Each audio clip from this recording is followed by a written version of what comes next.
Kung minsan meron tayong naririnig sa nag-aaway, ipapablatter kita. O kaya kung minsan tayo mismo ay pag may nakaalitan o may napagalitan, sinasabi natin ipapablatter kita.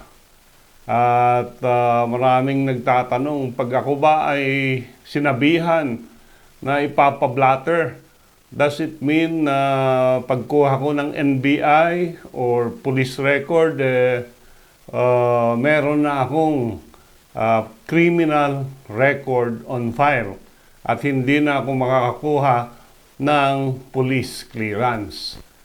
Maliwanag ito ng sinabi ng ating Korte Suprema doon sa kaso ni Valderas versus Suisse, no? Written by Justice Samuel Garland, na ang pagpablatter does not automatically constitute a criminal record.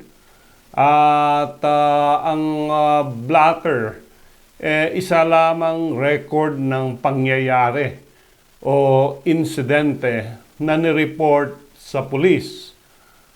It contains the detail, of course, of an alleged crime that happened, yung mga summary of arrest and other significant matters na ini-enter sa police blotter.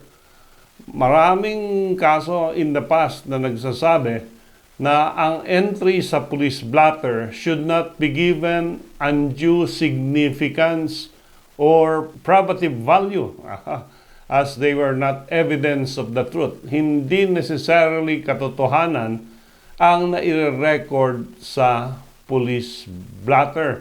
At sinasabi lang merong yung fact na merong nangyaring insidente na ito.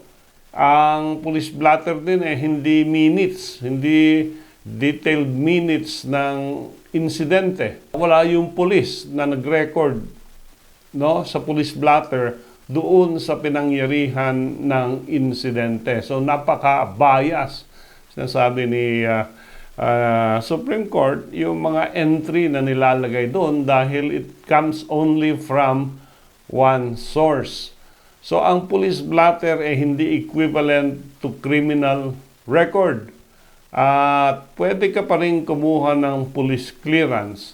At kahit ikaw ay naipablatter, that will not reflect doon sa NBI or police clearance mo until yung police blotter ay ginamit ng complainant na iakyat ang isang demanda laban sa iyo doon sa Office of the City Prosecutor or Municipal Prosecutor, or nasampa yung nangyaring insidente na nakarecord sa police blotter doon sa ating mga korte.